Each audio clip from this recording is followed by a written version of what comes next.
I just want to talk about the actual playoff bracket. The prediction of the bracket. This isn't what it's going to be. This is where it would be if we had it right now. The way it's set up is madness. It's absolute chaos. The committee is out of their damn mind. I'm not talking about who got in or who didn't deserve to be in. That's not even what I'm about to rant about. I'm ranting about the seeding. The refusal to reseed people is what's going to tear this bracket apart for future playoffs to come. The Big Ten and the SEC are not signing off on this next year. When we're looking at this and you see Boise State as a first round bye is ridiculous. That doesn't mean they don't deserve to be in the playoff. Of course they do. They've earned the right. I'm a G5 guy. But to say that they get one of the four automatic bids, it's just not going to cut it. Penn State, for example, they are the premier Power Five team in that upper tier conference bracket.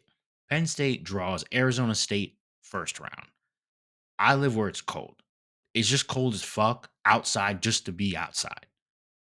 Arizona's going to have to go to Pennsylvania to go play in the cold. They're going to be probably 10-point double digit underdogs. In every sports book when that game comes, if it were to come like that, I'm telling you they would be at least a 9.5 to 10-point dog in that game. Let's say Penn State, just for argument, they win. Then Penn State's got Boise State at a neutral field. Penn State's gonna be they're gonna be 8.5, 9-point favorites. Minimum. I guarantee it every sports book. No, Vegas does not build casinos every year for no reason. That's what the line will be. Penn State at 5 is gonna have the easiest route to the national championship. Yes, they have to get through another game to get there, but if you compare that to the 1 seed, Oregon, the number 1 ranked team in the country, their first game, second round game, their first game for them is going to be Tennessee or Ohio State. That's it, this just is not adding up. If you were the number 1 team in the country, you should get the lowest seed. That's how it works in the NFL. I understand this is a different sport, but the you need to be able to reseed when you look at this bracket. The 11 seed Alabama, the last team that's going to get in. There, if they were to beat Notre Dame, hypothetically, based upon just the bracket that we got from today on Tuesday, they got SMU at a neutral site.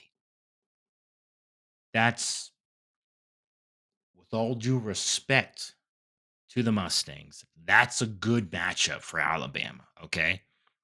It just the way the committee makes their decisions doesn't make any sense because none of us understand the decision making.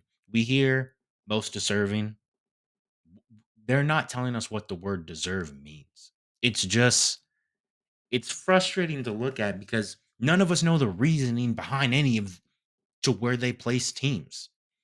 If they would tell me why Boise State's at 4, then maybe we would have more insight other than just telling me they're the highest rated conference winner, automatic bid, so they get in there. It just it doesn't make any sense. This the bigger schools are going to be upset. The Tennessees, the Penn States, God, even Ohio State, like they're gonna be upset that they don't get one of these first round buys. I don't know what their argument's going to be, but I'm telling you, they're gonna put up a hell of a fight behind the doors. This is gonna be a suit on suit brawl. I don't know. That was my rant about that. Tell me what you think.